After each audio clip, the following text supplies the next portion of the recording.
Hello बच्चों, कैसे हैं आप सभी बच्चों। आज की इस वीडियो में हम एक नया टॉपिक पर बात करेंगे जिसका नाम है बहुलक। देखिए, बहुलक का इंग्लिश अगर देखा जाए तो इंग्लिश होता है मोड।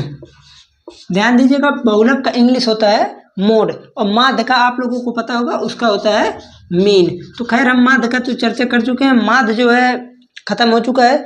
एक चीज मैंने बताया था कि अगर आप लोग लगभग दूसरा लेक्चर देखे होंगे, दूसरा लेक्चर, हाँ, तो उसमें मैंने जिक्र किया था कि जैसे जब हम पढ़ते हैं कौन कौन सा, पहले हम तो जो आंकड़े पढ़े थे उनमें था एक यथाप्राप्त आंकड़े और था एक अवर्गीकृत और तीसरा था वर्गीकृत। तो आप लोगों को पता होगा कि हम लोग अब यहाँ पर जो भी चीज़ पढ़ेंगे वो चीज़ सिर्फ और सिर्फ पढ़ेंगे वर्गीकृत के लिए। माध्य भी हम लोगों ने वर्गीकृत के लिए ही पढ़ा है, तो बहुलक भी और माध्यिका भी। लेकिन एक चीज़ है, जैसे तीनों चीज़ का बहुलक हम निकाल सकते हैं, यथाप्राप्त का भी बहुलक और अवर्गीकृत और वर्गीकृत, जिसमें से वर्गीकृत का निकालने का तरीका, अवर्गित का और यथाप्राप्त तीनों का अलग अलग तरीका है। अगर आप लोग थोड़ा सा ध्यान दें तो जो ये अवर्गीकृत है, अवर्गीकृत ये यथाप्राप्त से ही आता है। आप लोग इसके लिए पहला लेक्चर आप लोग को देखना अनिवार्य है, ठीक है। अवर्गीकृत जो होता है आंकड़े, वो सिंपली यथाप्राप्त आंकड़ों से ही ट्रांसफर करके हम थोड़ा सा ले आते हैं। और आप लोगों को वो भी पता होगा कि जब अवर्गीकृत को और आगे ट्रांसफर करते हैं तो वहां से बन जाता है वर्गीकृत। तो खैर, हमें वर्गीकृत पे अभी नहीं चलना है हम बात करेंगे पहले यथाप्राप्त आंकड़े की, उसके बाद अवर्गीकृत की और उसके बाद वर्गीकृत। हमने सोचा कि इसको जो है अलग लेते हैं, अलग लेक्चर में। जैसे ये तो हम देखिए, ध्यान दीजिएगा, माध्य का और उसके बाद माध्यिका का। बहुलक का चूंकि एक एग्जाम्पल इसमें दे दिया है, तो इसलिए हमको इसी में हम पूरा बहुलक को खत्म कर देंगे। 9th का चूंकि है एक टॉपिक यथाप्राप्त वाला, 9th से ही है, बट इसमें दिया है एक एग्जाम्पल में, तो हम डायरेक्टली इसी को बता देंगे, ठीक है। ये चीज हो जाएगा। पहले तो हम ये समझते हैं बहुलक क्या है, पहले टॉपिक को समझते हैं, उसके बाद हम बात करेंगे जैसे बहुलक का सिंपली अगर मतलब देखा जाए तो होता है किसी भी चीज की बहुलता जो अधिक बार आया हो। जैसे आप लोग कहेंगे, मैं कोई भी चीज़ लिख दे रहा हूँ, जैसे हम 2-3 एग्जाम्पल लेते हैं। जैसे पहला एग्जाम्पल मैंने लिख दिया 2, 3, 4, 5, 8, 2, 8, 2, 7, 2। तो आप कहेंगे अच्छा एक और एग्जाम्पल दे देते हैं, 2, 3, 9, 8, 5, 3, 2, उसके बाद 9, 2, 3, 9, ये चीज़ लिख दिया। तो आप अगर यहाँ ध्यान दें, पहले देखिए ये चीज़ क्या है, पहले तो आप लोग ये जान लीजिए कि ये जो भी चीज़ लिखा है ये चीज़ क्या है, यथाप्राप्त आंकड़े, यानी जिस भी प्रकार में हमें मिला हम सिंपली उसी प्रकार से इसको लिख दिए, तो इन्हीं को हम सिंपली यथाप्राप्त आंकड़े बोलते हैं। और अगर इनको हम थोड़ा सा मॉडिफाई कर दें तो वो चला जाता है अवर्गीकृत में। तो पहले तो हम जानते हैं कि यथाप्राप्त आंकड़ों का बहुलक कैसे निकलता है। चूंकि ये बहुत आसान है इसलिए हम सोचे इसको यहीं पर कवर अप कर लेते हैं। उसके बाद सेम प्रोसेस यही अवर्गीकृत का भी है। तो पहले हम समझते हैं यथाप्राप्त का। तो देखिए, अगर ऐसे प्रश्न दिया है, ऐसे प्रश्न आप लोगों को जहां तक मेरा उम्मीद है 1 नंबर MCQ में बस पूछ सकता है, और कहीं पूछ ही नहीं सकता है। और या तो हो सकता है तीनों साथ में 2 नंबर में पूछ ले, ऐसा प्रश्न बन सकता है, ठीक है। तो देखिए यहाँ ध्यान दीजिए, तो आप लोग कहेंगे ऐसा है। अब हम इसमें ये देखेंगे कि कौन सी संख्या सबसे अधिक बार आई है, कौन सी संख्या सबसे अधिक बार आई है। आप ये देख रहे हैं कि सबसे अधिक बार, देखिए 1, 2, यहाँ भी 2 है, यहाँ भी 2, यहाँ भी 2, तो 4 बार 2 आया है ना, 4 बार 2 आया है। तो यहाँ पर हम लिख देंगे सिंपली कि अतः इसका बहुलक कितना है। अतः क्यों लिखेंगे, क्योंकि हम एक लाइन हमें लिखना पड़ेगा कि 2 इसमें जो है सबसे अधिक बार आया है, 2 सबसे अधिक बार आया है, 2 क्या है, सबसे अधिक बार आया है, सबसे अधिक बार आया है, ठीक। तो इसलिए इसकी बहुलक कितना हो जाएगा, बहुलक हो जाएगा 2, बहुलक 2 होगा, ठीक है। तो यहाँ से बहुलक हो गया 2। और देख लीजिए एक चीज और, 3 इसमें देखिए 3, 4, 5, ऐसा कुछ भी ऐसा नहीं है कि जो चीज सेम है, ठीक है। अब उसके बाद दूसरे एग्जाम्पल पर आते हैं। देखिए 2 2 2, 1 2 3 बार 2 हो गया, ठीक है। अब 3 पे देखते हैं, 1 2 3 बार हो गया, ठीक है। 9 पे देखते हैं, 9 9 9, देखिए 3 बार आ गया है, आ गया ना। तो अब यहाँ पर हम ये देख रहे हैं, इस प्रश्न में क्या देख रहे हैं कि यहाँ पर जो है 2 3 और 9, 2 3 और 9, चूंकि सेम बार आए हैं, सेम बार का मतलब हो गया अगर 3 बार 2 आया है, 3 बार 3 आया है, 3 बार 9 आया है, तो हम ये देख रहे हैं कि तीनों मात्रा अधिक एकदम सेम है। जैसे 2 इसमें है, देखिए एक यहाँ, एक यहाँ, एक यहाँ, इस पूरे में, पूरे आंकड़े में 3 बार 2 आया है, इस पूरे आंकड़े में 3 बार 3 आया है, 3 बार 9 आया है। तो इसलिए ऐसे बहुलक में हम ये नहीं देखेंगे कि अब जैसे देखिए 2 3 9 तीनों आया ना, अतः इसका बहुलक तीनों हो जाएगा, यानी 2 3 9 इसका क्या हो जाएगा, बहुलक हो जाएगा, ठीक है। तो इन सब चीज़ों को ध्यान दीजिएगा। ध्यान क्या देना है, सबसे अधिक वाली मात्रा को देखेंगे। सबसे अधिक वाली मात्रा अगर मान लीजिए कोई एक ही अंक आया है, उसे भी बहुलक लिख देंगे, वही बहुलक हो जाएगा। अगर मान लीजिए बाई दिवा कोई ऐसा आ गया कि जिसमें 2 अंक सेम सेम नंबर बार आए हैं, 2 बार 2 आया, 3 बार 2 आया, 4 बार 2 आया, इससे नहीं मतलब है। हमको ये देखना है कि नंबर का मात्रा अगर सेम हो गया। मान लीजिए एक एग्जाम्पल हम और ले लेते हैं। जैसे देखिए हम एग्जाम्पल क्या ले लें, तीसरा नंबर एग्जाम्पल 1 4 5 4 1, सिंपली यही रहने देते हैं। तो इसमें हम ये देख रहे हैं कि यहाँ पर देखिए 1 1 2 बार आ गया। 4 को देखते हैं, 1 2 2 बार आ गया कि नहीं।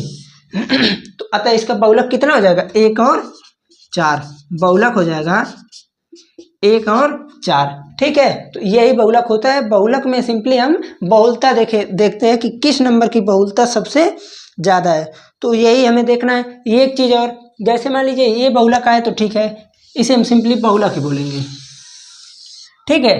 इसमें हम देख रहे हैं कि एक नंबर से अधिक आ गया, एक नंबर से जब अधिक आ गया तो इसे हम बोल सकते हैं बहुबहुलकी, बहुबहुलक, ठीक है। बहुबहुलक या बहुबहुलकी, यानी मतलब वो ये होता है कि बहुत से, मेनी टाइम्स, ठीक है। ये चीज़ होता है सिंपली बहुलक।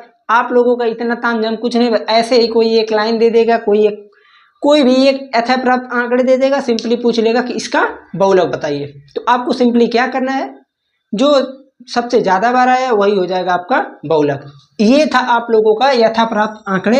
अब हम चलते हैं अगले लाइन में, अवर्गीकृत आंकड़ों का देखते हैं कि इन्हें हम बहुलक इसमें किस प्रकार से निकालते हैं। तो ठीक है, यहीं से हम देख लेते हैं। जैसे देखिए इसी में से हम ये देखते हैं कि बहुलक किस प्रकार से निकलेगा। अभी आप लोग समझिए, पहले एग्जाम्पल से आप समझेंगे, अभी तुरंत समझ में आ जाएगा कि किस प्रकार से हम बहुलक निकाल लेंगे, एकदम आसानी से, कोई भी प्रॉब्लम नहीं होगा।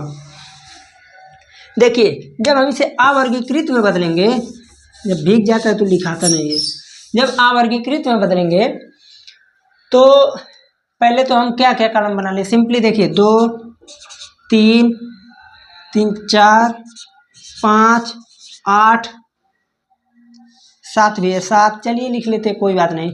1 2 3, अच्छा ऐसे देखिए 2 कितनी बार है, इसे हम क्या मानेंगे, संख्या। जैसे आप लोग संख्या, इसे x बोल दीजिए, इसे f बोल दीजिए, बारंबारता, इसी प्रकार से ना अवर्गीकृत बनता है। तो यहाँ पर जब बना तो 2 कितनी बार है, 1 2 3 4 बार है, 2 4 बार है।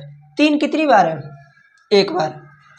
4 कितनी बार है, 1 बार। 5 कितनी बार है, 1 बार। 8 2 बार, 7 1 बार, 2 1 3 1 4 1 5 6 4 10, तो 1 2 3 4 5 6 7 8 9 10।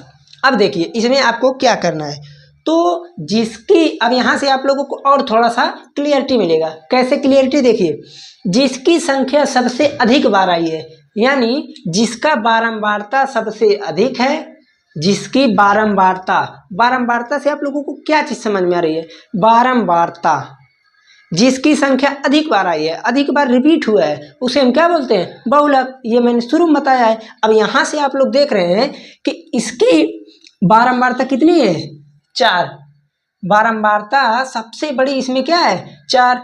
और 4 बार जो है क्या चीज रिपीट हुआ है, 2, यानी इसका बहुलक कितना हो गया, 2। तो हम लिख देंगे चूंकि 2 की बारंबारता सबसे, इसमें लिखने का तरीका, चूंकि 2 की बारंबारता सबसे अधिक है, 2 की बारंबारता सबसे अधिक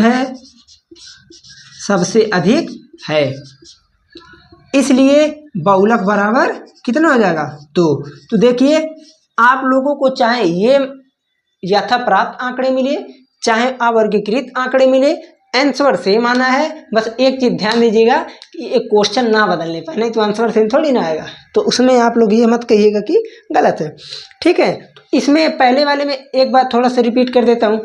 यथाप्राप्त आंकड़े में क्या करना है, जो सबसे अधिक बार रिपीट हुआ है वही हो जाएगा बहुलक।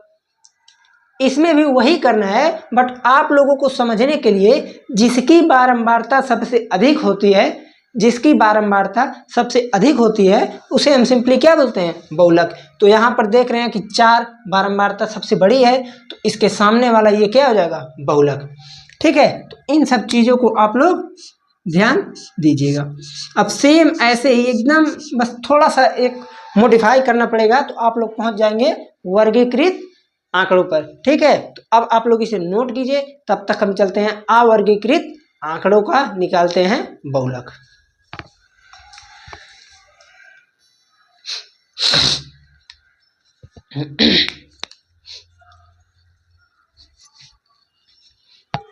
देखिए बच्चों, अब हम चलते हैं वर्गीकृत आंकड़ों से।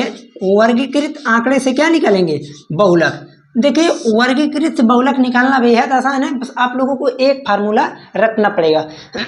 देखिए क्वेश्चन में क्या सिंपली देगा, वर्ग आपको सब लोगों को पता है, वर्ग दे देगा, बारंबारता दे देगा। यही एक ऐसा बहुलक है, यानी सवाल है जिसमें आप लोगों को अलग से कुछ नहीं बनाना पड़ता है, कुछ नहीं। ऐसे क्वेश्चन आया, मान लीजिए 0 से 20 आ गया,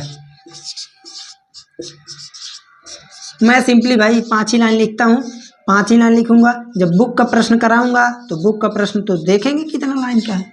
हम यहाँ पर बारंबारता लिख लेते हैं, 4 8 12 9 6। देखिए आपको क्या करना है, ये 2 चीज दिया रहेगा हमें इसमें। अभी अब अगर मैं ये पूछता आपसे कि चलो इसके हम अवर्गीकृत है, तब इसका माध्यिका बताओ, तब इसका बहुलक बताओ, तो आप कहोगे कि भाई बहुलक तो हम बता देते, इसके सामने वाला बहुलक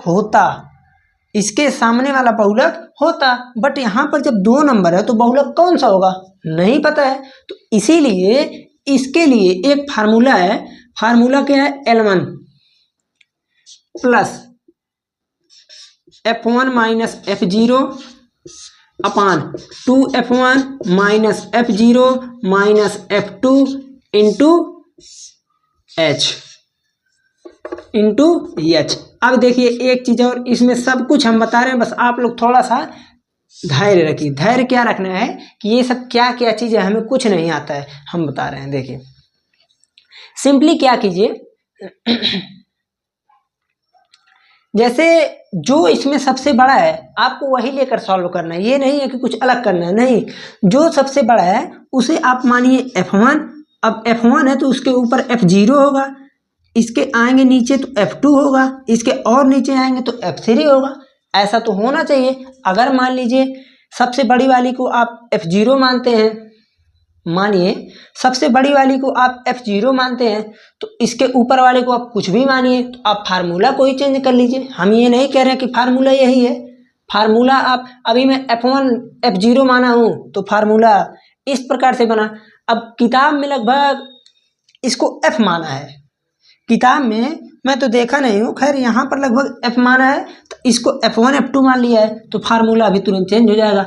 और अगर आप इसे F1 मानते हैं, इसे F0 F2, तो फार्मूला ये रहेगा। तो मैं सिंपली फार्मूला यही बनाता हूँ, ठीक है। तो फार्मूला ये है। अब उसके बाद देखिए ये चीज़ आपको पता चल गया, बड़ी बारंबारता वाली की जस्ट सामने वाले को सबको पता है कि इसको L1 इसको L2 बोलते हैं। लोअर लिमिट 40, अपर लिमिट 60, यानी निम्न सीमा 40 और उच्च सीमा 60।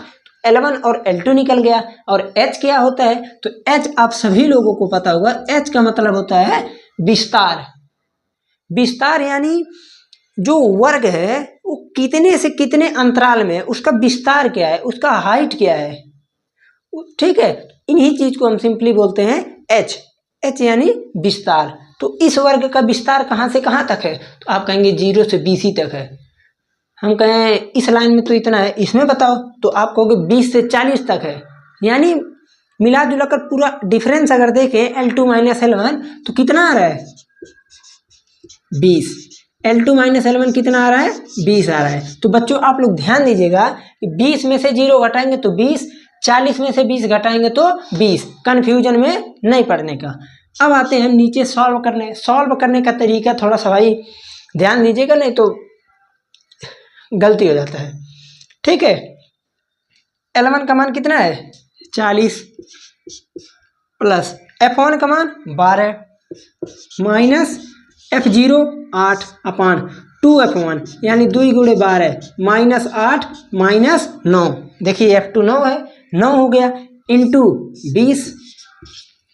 अब आ गया देखिए 40 प्लस 12 माइनस 8 कितना हुआ 4 अपान 12 दूनी 24 माइनस 9 8 17 इंटू 20। और नीचे सॉल्व करते हैं 40 प्लस 4 अपान 24 में से 17 घटाएंगे कितना बचेगा, आप कहेंगे 7 बचेगा। 7 और 20 और सॉल्व करते हैं 40 प्लस 20 चौक 80, 80 बाई 7। अब इसे जब भाग देंगे तो सबको पता है 11 सते होता है 77। अच्छा छोड़िए मैं 11 ना 7 एक कम 7 बचा 10, 7 एक कम 7 बचा 3 पॉइंट लगा 0, 7 चौक 28 बचा 2 0, 7 दूनी 14। 2 अंक तक आपको जाना है और कुछ नहीं झमेला करना है। तो यहाँ से आ गया सिंपली 40 प्लस 11.72, तो यहाँ से आ जाएगा 51.72।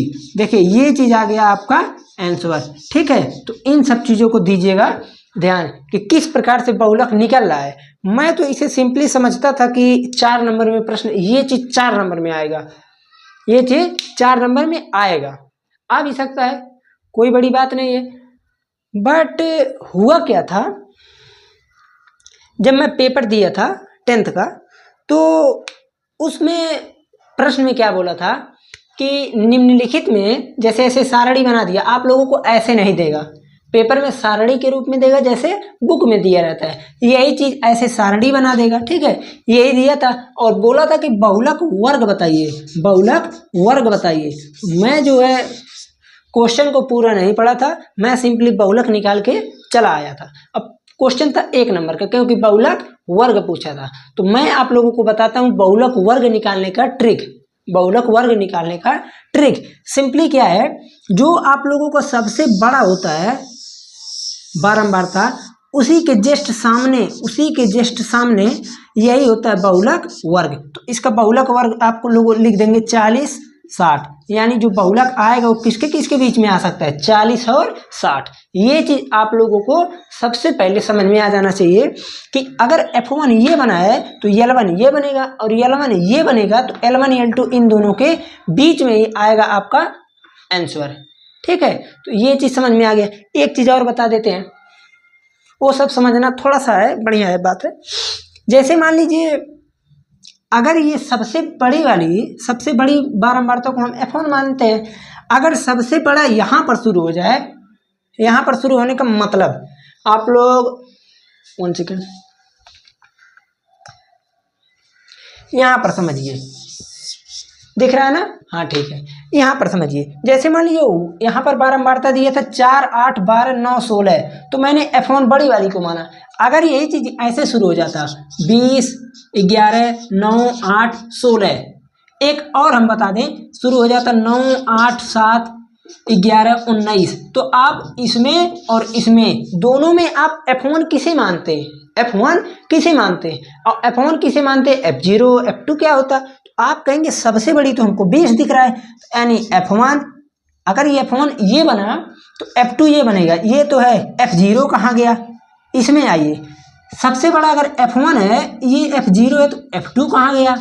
तो बच्चों ये सब हम थोड़ा सा आप लोगों को देते हैं बता, जो चीज बारंबारता में नहीं है, जो बारंबारता, जैसे ये बारंबारता होता है, तो जो चीज बारंबारता में नहीं है उसे हम मानेंगे जीरो, उसे हम मानेंगे जीरो। जो जो बच्चों का अक्सर प्रश्न बन सकता है, जो जो प्रश्न बच्चों को बन सकता है, कितना देर हुआ, 1 सेकेंड, चलिए अभी 2 मिनट बता सकते हैं। जो जो प्रश्न बच्चों का बन सकता है वो मैं पहले से ही बता दे रहा हूँ। क्यों? क्योंकि मैं समझ रहा हूँ कि क्या प्रश्न बन सकता है, इसलिए मैं पहले से ही बता दे रहा हूँ, ताकि बच्चों के मन में अगर कोई प्रश्न अब भी आ रहा है तो कमेंट कर सकते हैं। अगर F1 इसको माने, F0 कुछ नहीं है तो F0 हो जाएगा 0, F2 यहाँ पर कुछ नहीं है तो F2 हो जाएगा 0। ठीक है, तो ये सब चीज आप लोगों को ध्यान देना है। अब बच्चों के दिमाग में थोड़ा एक आता है खुराफाती प्रश्न। अब सबके मन में अभी तक हो सकता है ना आया हो, जो देख रहा है मैं जब प्रश्न बोलूंगा तो हो सकता है आ जाए। ये बताइए, आप लोग कभी कभी ये सोचते होंगे या तो नहीं सोचे होंगे तो सोच लीजिएगा कि अगर बारंबारता जो है सेम हो जाए, बारंबारता सेम हो जाए तब क्या होगा। अभी मैं क्वेश्चन अधूरा बोला हूँ। अधूरा क्यों बोला हूँ? सेम हो जाए तो हमको क्या, यहाँ 6 है हम यहाँ भी 6 कर दे तो हमको क्या फायदा है। तो आप कहेंगे बात तो सही है, कोई फायदा नहीं। अगर, अब समझिए, अगर मैं दो सबसे बड़ी बारंबारता को समान कर दूं, अगर सबसे बड़ी बारंबारता को 9, 8, 17, 17, 6, अगर मैं दो बारंबारता को बड़ी कर दूं तो आप F1 F0 किसे मानेंगे, किसे मानेंगे? तो आप कहेंगे ये प्रश्न तो अभी तक नहीं आया था, और अगर आया भी तो इसका आंसर क्या होगा। तो ये समझिए कि ऐसा प्रश्न आप लोगों को नहीं आएगा, ये गलत है। ठीक है, क्योंकि इस चीज का बारंबार बहुलक नहीं निकाला जा सकता है। क्यों? क्योंकि आप कहेंगे अगर 1 रहता तो बहुलक हम फार्मूले से निकाल लेते, अब अगर 2 है तो कैसे निकलेगा। तो इसलिए जो है इसका बहुलक निकालना अभी तक तो जानकारी नहीं प्राप्त हुई है।